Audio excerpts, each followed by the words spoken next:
थोड़ा सा भजन करने लगोगे तो दिखती सी बात है, उचाटना शुरू होती है। उचाटना क्या, कि वो निंदा चर्चा चुगली या दोस्तों में मित्रों में जाने का मन नहीं करता है। इच्छा होती है कि एकांत में बैठे, थोड़ा अपने आनंद में रहे, है ना, ये इच्छा होती है। और मैं डरता हूँ, ये मुझे क्या लग गया।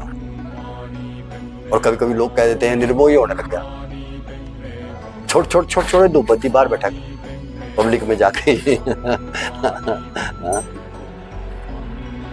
सत्य इतना डरावना है, इतना क्रूर है कि हमें नंगा कर देता है। नंगा का मतलब रिश्ते नातों संबंधों से हमारे को दूर कर समझाता है। उसका सत्य, जो सत्य हम नहीं जानते, वो हमारे सपनों को छीन लेता है। सपने तो देख रहे हैं, नहीं देखते। पुत्र हो गया, बड़ा सपना है, बड़ा हो गया, बड़ा सपना है, डॉक्टर बनेगा, बड़ा सपना है, नहीं बना, सपना टूट गया, है ना। ये सारी चीजें सपना ही तो है। क्योंकि सत्य को जानने के बाद क्या होता है, जैसे अर्जुन के साथ हुआ, सब जैसे ही सत्य उसके सामने आया तो सारी मान्यताएं धूल में मिल गई। भगवान के सामने खड़ा है, उस सत्य को जानकर, हाथ जोड़कर, जो भी मैं मान रहा था वो सब कुछ असत्य ही था। सारी मान्यताएं धूल में मिल जाती। संत और शास्त्र, भगवान कृष्ण अर्जुन को भी यही समझा रहे हैं और अभी तक वही वाणी प्रसारित होती हुई आ रही है। किसी भी धर्म ग्रंथ को उठाकर रख लो, वो कहते हैं कि जिस पल तुम्हारी मान्यताएं धूल में मिल जाती है और सत्य तुम्हारे सामने खड़ा हो जाता है, यही वो पल है जहां से मुक्ति आरंभ होती है। यही वो पल है। संत समझाते हैं कि इसको, सत्य को जान लेने के बाद, अपने रूप को जानने के बाद तुम्हें किसी और वस्तु को जानने की आवश्यकता रहेगी नहीं। किसी भी और वस्तु को जानने की आवश्यकता नहीं रहेगी। तुम पूर्ण हो जाओगे, पूर्ण। पर इसका अनुभव क्या है? मेरी पूर्णता का अनुभव मुझे कैसे होगा? मैं तो भैया अभी चला हूं, पहले तो मुझे क्या आदत है ना, एंड रिजल्ट पहले चाहिए। पता तो लगे कि अगर मैं पूर्ण हो जाऊंगा तो उसका अनुभव क्या है। शास्त्र समझाते हैं, संत समझाते हैं, जहां कोई कमी नहीं, जहां कोई चाह नहीं, जहां केवल शांति है और आनंद है, वही तुम हो, वही परमात्मा भी है। कबीर कहते हैं ना, चाह गई चिंता मिटी, मनवा बेप्रवाह, जिसको कछु न चाहिए सो ही शहंशाह। अब बताओ, इस संसार में राजा कौन है? हर कोई भिखारी कटोरा लेके खड़ा है। जिनको हम शहंशाह मानते हैं, वो प्राइम मिनिस्टर हो, राजा हो, जो मर्जी हो, लेकिन खड़ा दरबार में, जिसको कुछ नहीं चाहिए, राजा तो वो है। राजा उसी को कहते हैं जिसके पास सब कुछ हो, कुछ नहीं चाहिए उसको, अब इसके अलावा कुछ नहीं चाहिए, उसको राजा कहते हैं। ये राजा नहीं। और हम सब लोग इन्हीं राजाओं के चरणों में गिरते हैं जाकर।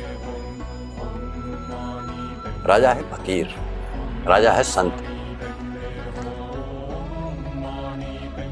जब ये अवस्था आप देखते हो ना, मैंने कल भी किसी से चर्चा कर रहा था, संत को देखते हो तो बड़ा आश्चर्य लगता है। अरे महाराज, ये कैसे हैं? फक्कड़ हैं, एक धोती में है, चेहरे पर तेज है, आनंद है, मुस्कुरान है, और बैठने पर बड़ा बड़ा अजीब सा अनुभव होता है। इनके पास बड़ी शांति मिलती है। क्यों? वो जान चुके हैं, वो जान चुके हैं कि हम इस संसार से परे हैं, फिर भी संसार में जी सकते हैं। यही तुमको और हमको भी जानना है कि हम संसार से परे हैं। पहले ये जान लें और उसके बाद हम संसार में जी सकते हैं। हमें कोई नहीं रोक सकता। अगर आपको पूर्णता प्राप्त हो जाए, मान लो जो संत कहते हैं कि आप आनंद में हो, जहाँ आपको कुछ नहीं चाहिए, जहाँ आपको किसी से शिकायत ना हो, आपको सबसे प्रेम हो, किसी को भी देखे दया आपके भीतर, करुणा आपके ऊपर भीतर बहती हो, तो ऐसा कौन सा संसार का संबंध है जिसको आप निभा नहीं सकते? मुझे बताओ। लेकिन पूर्णता, वो आनंद से जिया जाए, जहां स्वयं को भी आनंद और जिसके साथ जी रहे हो उसको परमानंद। हाँ,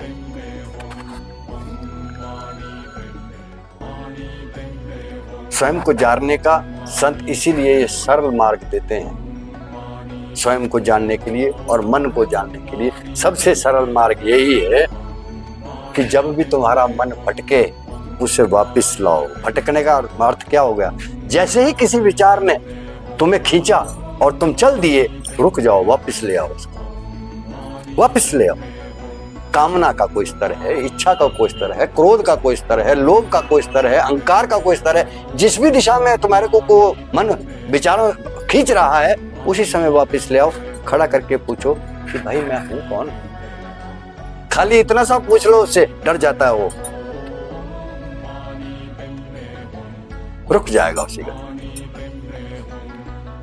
इसके लिए तो कोई जटिल कर्म कांड नहीं है ना ही किसी मंदिर में जाने की या धर्मस्थल पे जाने की आवश्यकता है, ना ही कोई ऐसा है कि कोई विशेष समय चाहिए इसके लिए, क्योंकि विचार तो हर घड़ी है, हर घड़ी उसको रोकना ही तो है। एक बार वापिस ही तुलाना, अरे भटक रहा है भाई, इधर है ना, मैं हूं कौन? पहले तो बात ये, ले कहां जा रहा है? मैं ये हूं नहीं, जहां तो ले जा रहा है मैं हूं नहीं, मैं तो शांत हूं, आनंदमय हूं, और तुम मेरे को कहां फंसा रहा है? मैं नहीं। चुप हो जाता है, उसी घड़ी चुप हो जाता है। मन में इतनी क्षमता नहीं है, बहुत कमजोर है। लेकिन ये जो विचार है, ये आंधी है, ये खींच कर ले जाता है। बस यही इसके पास एक ताकत है। जब आप इसको रोकना आरंभ, इसके विरुद्ध जाना आरंभ करो, और रुक भी तुरंत ही जाता है। ये भी बड़ी एक मजे की बात है। अपने मन, अभी देखो आप कभी किया होगा आपने कि मन जब चला होता है, अचानक रोकना हो तो एकदम ही रुक जाता हो, जब आप उसके विपरीत खड़े हो जाते। ये साधना हर घड़ी, हर क्षण आप कहीं भी कर सकते हो, कहीं भी कर सकते हो। जब सुबह उठते हो ना, और उठते ही मन जो है वो चिंताओं में या विचारों में आपको ले जाना चाहे ना, तो एक क्षण रुक जाओ उस घड़ी, मत जाओ उसके साथ। हाँ, रुक जाओ और स्वयं से उसी टाइम प्रश्न करो कि भाई मैं कौन हूं और कहां जा रहा हूं। हाँ, दिन में वे सारा काम करके जाते हैं, थकान होती है, इरिटेशन होती है, कई तरह के विचार मन में उठते हैं। जाकर बैठो और स्वयं से पूछो कि मैं हूं कौन, और मैं थका हुआ नहीं। मैं थका हुआ नहीं हूं, थका तो ये कुछ और है, और मेरा ये स्वरूप है नहीं जो मैं देख रहा हूं। परे हटो, कोई जरूरत नहीं है। मन शांत महसूस करेगा।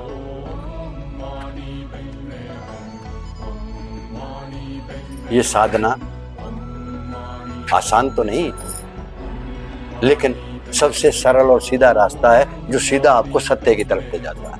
हाँ, अगर आप अभ्यास करना आरंभ करेंगे, आज से जान गए कि मन क्या है। पहले तो मन का ही नहीं पता लग रहा था कि मन क्या है। ये सारे विचार मन ही, और कौन से विचार मुझे करने हैं नहीं करने हैं, ये आप पर निर्भर करता है। और वो भी संतों ने आपको खोल कर बता दिया कि जितना इन विचारों के पीछे भागोगे, अपने ही सत्य से दूर रहो। विचारों का रुकना, उसी के लिए महात्मा लोगों ने नाम दीक्षा रखी है। क्यों वो नाम दीक्षा देते हैं? कि मन को नियंत्रण आप स्थिर कर पाओ। मन कब स्थिर हो पाएगा? कि जो नाम दीक्षा दी है, विचारों को त्यागोगे और उस नाम पर टिकोगे। सुमिरन करने के लिए इसलिए कहा जाता है कि आप जब एक ही विचार पर लगे हुए हो परमात्मा की ओर, तो और विचार स्वयं नियंत्रित हो जाते हैं, अलग हो जाते हैं। लेकिन हमें ये ज्ञात ही नहीं था कि मन, ये जो विचार हैं, इन्हें हम नियंत्रण करते कैसे हैं, होंगे कैसे। ये हमें समझ ही नहीं पाया कि हम विचारों के साथ बह रहे हैं और हम व्यर्थ में बह रहे हैं। इन विचारों से हमारा कोई संबंध नहीं, जो मैं हूं उसका संबंध है।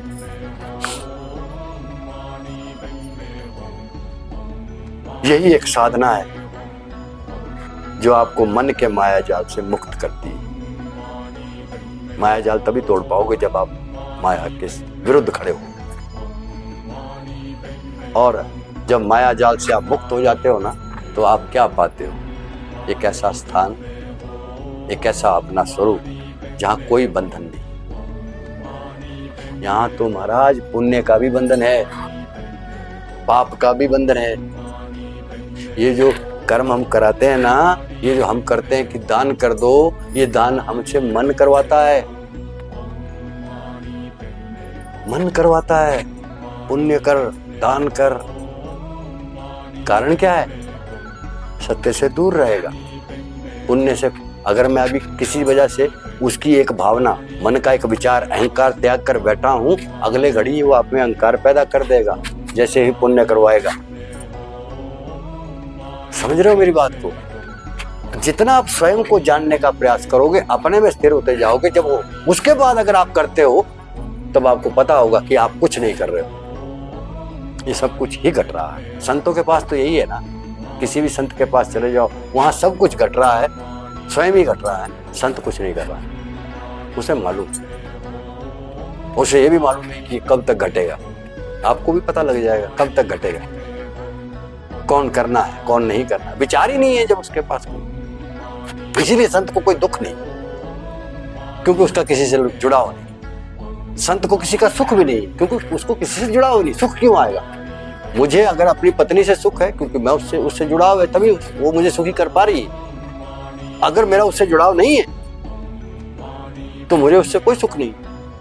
बात सिर्फ इतनी सी है। दुख किसी से क्यों है? तब भी मेरा उससे जुड़ाव है। मैं चाह रहा हूं कि वो मुझे सुखी करे, वो कर नहीं रहा है। दुख किसी नहीं है। ये एक ऐसी यात्रा है जो संतों ने आपको पता भी क्यों दी? पता है आपको? आप सब लोगों को गुरु दीक्षा मिली क्यों? पता? गए तो किसी और कारणों से थे, लेकिन मिली क्यों? क्योंकि संत ये जानता है आज नहीं तो कल ये वो व्यक्तित्व हैं जिनमें हिम्मत है।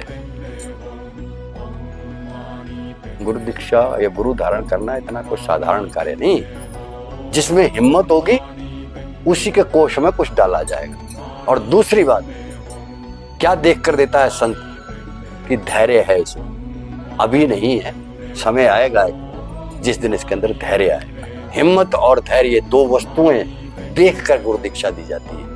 और हमें तो आभास नहीं होता, हम तो सोचते हैं कुछ और किसी कारण से दे दी होगी, मैं बड़ा भक्त होगा, पुराने जन्म में को कमा लिया होगा, है ना। लेकिन संत ऐसा नहीं देखता है, वो देखता है कि इसके भीतर क्या है। हिम्मत भी है, धैर्य भी। अपने अपने जीवन पर नजर मारना, कितनी हिम्मत से तुमने जीवन जिया है। देखना सब जो यहाँ बैठे हो, अपने अपने जीवन में नजर मारो, पता लग जाएगा। और कितने धैर्य से जिए हो, ये भी पता लग जाएगा। समझ रहे हो? ये मार्ग इसलिए मिलता है, ऐसे नहीं मिलता है। और यही मार्ग है जो आपको अपने असली घर ले जाता है। ये घर हमारा नहीं, ये पक्की बात है। तो संत ने दिया इसीलिए कि हमारा घर तुम्हारा है नहीं।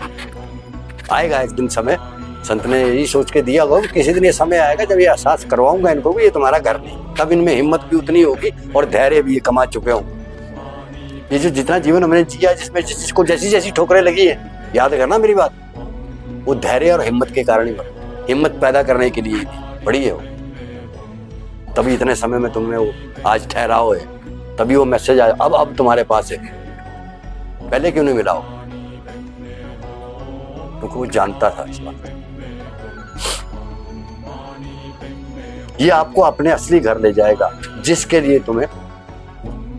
तुमने ये यात्रा आरंभ की है। और वो क्या है?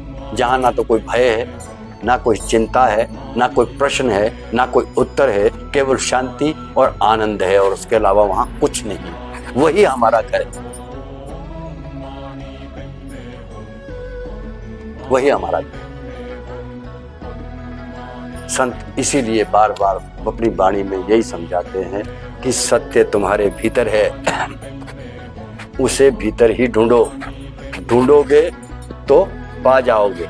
मार्ग मैंने तुमको दे दिया है, चलोगे तो ये सीधा वही लेकर जाएगा। क्या आप तैयार हैं उस सत्य को जानने के लिए? क्या आप तैयार हैं माया जाल को तोड़ने के लिए?